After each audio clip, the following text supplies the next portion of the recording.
Hello, my name is Hakim with Takeoff Experts.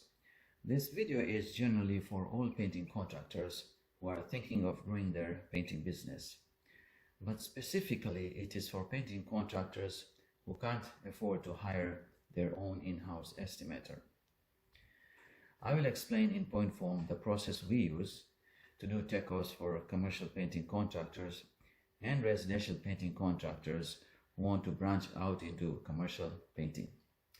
I remember about 15 years ago when I myself was transitioning from doing residential painting jobs only to bidding on commercial painting projects. So what happens is once the painting contractor gets an invitation from the GC, if he wants to bid on the commercial painting project, he either sends me the drawings link or he sends me the zip file. And then I download the files and assess the scope of the work required with my engineer. So the two of us, we just look at everything, we scan all the documents, and we figure out how much time will be required. And so that's our initial communication with the client. By client, I mean the painting contractor. So we look at the spec manual, the drawings, and any addendums that have already been issued, etc. And we just figure out overall approximately how much time will be required. So let's say, for example, if it's just a TI project, or if it's a new build project for, let's say, a dental office. So let's say a dental office with only 5 chairs, a few common areas, etc. So there might be some painting work, there might be some wall vinyl installation, and there may or may not be some epoxy work. So depending on how much work there is to be done, a dental office is usually 2 to 3 hours of work. So that's less than $100 worth of takeoff work, and that includes the spreadsheet. So then we tell the painting contractor, look, this is the general scope of work and this is how much it's going to cost. And then after that, the painting contractor gives us an approval, hopefully, and then we start the work. So what we do is, if there is a spec manual, then we read the spec manual, we highlight the relevant parts. So for example, let's say the spec manual is specifying a certain kind of wall vinyl. Let's say there are 2 wall vinyl products. We look at what it is and we highlight that. And let's say a specific type of paint has been recommended.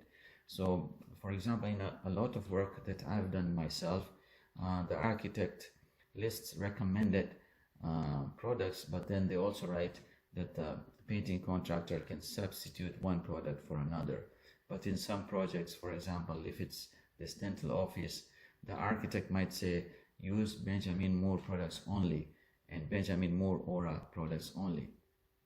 So for something like that, we know that Aura paint costs twice as much as regular latex paint. So we would highlight stuff like that in the spec manual, and then we would also mention that in the spreadsheet that we prepare. Okay, so I'm getting a little bit ahead. Anyway, we read and highlight the drawings, we do the measurements, we correlate it to the spec manual. That takes a few minutes, and then if there are any clashes, for example, what is specified in the spec manual does not match what is shown in the drawings, then we prepare an RFI, which is a request for information, and we send it to the painting contractor so that the painting contractor can then send it to the GC. I'll talk about RFI a little bit later here. So if necessary, we extract the relevant spec manual pages also for quick and easy reading by the client. And then we prepare the Excel spreadsheet. So we transfer all the measurements from the drawings into the spreadsheet, and we install automatic formulas, and then we install a red column and a pricing column, and we also write up a notes column, and in the notes column we put references to the items that are mentioned in the spreadsheet. So I'm going to give you an example here so you understand what I'm talking about. So what you will see on the screen here is there is a spreadsheet, and in the notes column there's a reference to the drawing where that item is. So for example, if it's doors and frames, there's a reference in the notes column where the finish schedule is for the doors and frames. This way, when it's a very big project, for example, not the dental office example I gave you, but if it's a very big project, there are a lot of drawings, and I don't want my client wasting his time, trying to look where the finished schedule is in the drawings. So we put the reference in the notes column for the doors and frames, and you can see we do the same thing for most of the other items, so that the painting contractor, if he sees there's a certain item in the spreadsheet, he can go back to the drawings and he can see where that item is. This way he can go back and forth very quickly without wasting his time, because we have already done the job for him. What we also do is we write down any exclusions. So for example, if it's a project that also involves a new parking lot, well, usually the painting contractor doesn't do the parking lot signage painting. So we write in there that all the signage and all the parking lot painting is excluded from the bid. Okay, and then addendums. This is important. When we start working on a project, especially if it's a big project, sometimes there are addendums being released by the architect. So as the addendums come through, the painting contractor sends us the addendum, or if I have a link, then I check myself. We check on the drawings link to see if there's any new addendums that have been posted. And then if there are items in the addendum that have an implication on the scope of the painting work, we incorporate that information from the addendums into our takeoffs. Now often, when it's a very big project, there are plumbers, electricians, etc., who are sending requests for information, questions to the architect. And then when there are too many questions, including questions from the painting contractor, then they issue an addendum and they answer all those questions. So we scan the addendums and see if there's any item that has an implication on the painting project. So for example, an extra door here, extra wall, or if sometimes they actually clarify what product they want to use on the wall. So for example, it's a writing wall, it seems to be becoming popular, then they may specify that they want a certain product used for the writing wall, and those products, as you know, are expensive. So we incorporate that into the spreadsheet. The next point is RFI. I mentioned that earlier. So if there are some items which are either clashing or they are not very obvious, then we send an RFI to the architect. So for example, let's say there's some rails in the stairwell. Now it says rails will be painted. So who paints the rails? Are they going to be powder coated, or are they going to be painted by the supplier, by the metal supplier, or are they going to be painted on site after all the railings has been installed? So if something like that is not mentioned in the drawings or in the spec manual, then we prepare an RFI and then we send it to the painting contractor, so that the painting contractor can then send it to the GC, who in turn sends it to the architect, and then the architect can issue a clarification in a clarification document or an addendum, and then we incorporate that information into the spreadsheet. So we don't want to be adding the cost of painting the railings if the railings are going to be pre-finished, because that will just make the bid a little bit higher, and then the painting contractor can lose the opportunity of getting that contract. So it's very important, as you can see, to clarify all iffy items so that we can prepare proper takeoffs. So the next step is it's not exactly a next step, but we do online research on the location. So for example, sometimes, let's say if it's a restaurant like a Burger King, or if it's a conversion of a Best Buy store into a Winners store, and there is some exterior painting that needs to be done.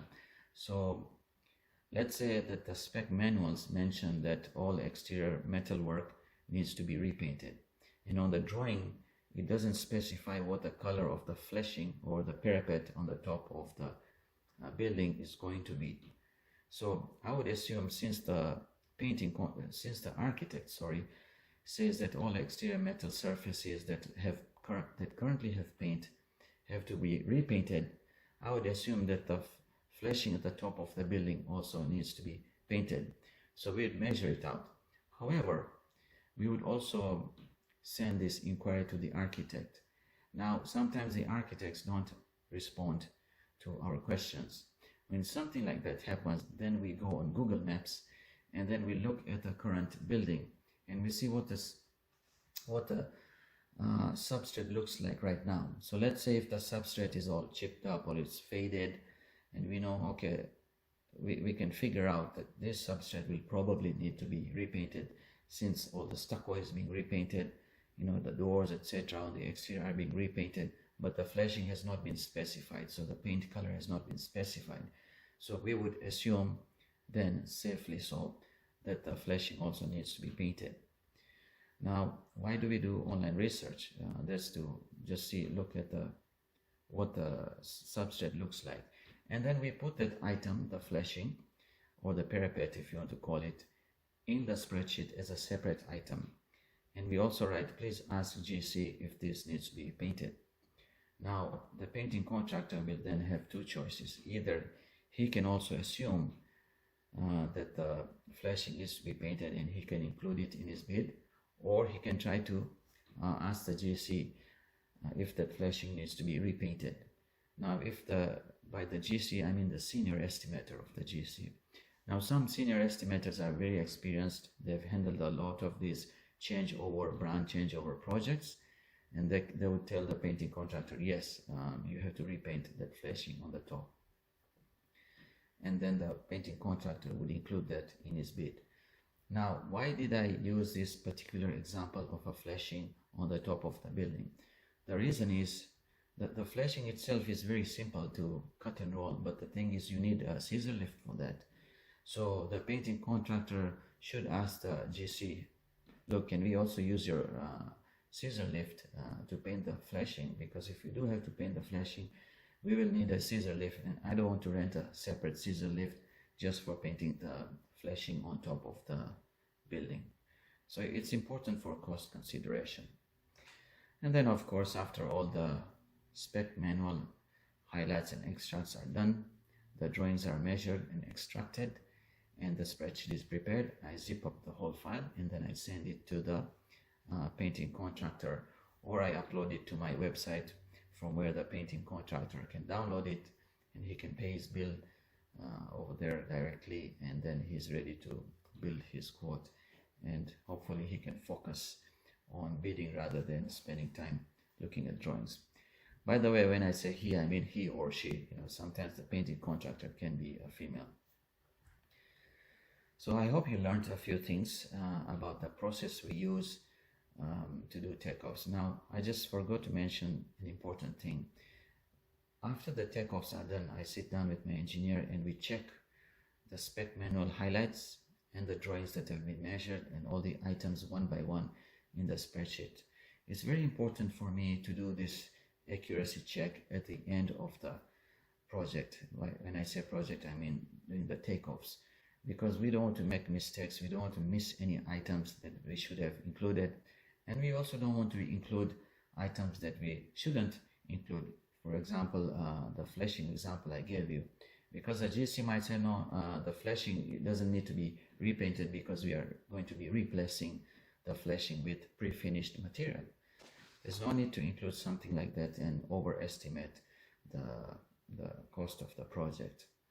So I hope you learned something from this video. If you did, please give it a thumbs up. You can, if you are worried about the cost of takeoffs as well, you can always contact me from my website and I can give you a consultation. But you can rewatch this video so you can see what steps we are doing to make sure that the takeoffs are done in a proper manner. And I hope you benefited from the examples we have shown you on the screen. My name is Hakim with Takeoff Experts, and we'll see you in the next video.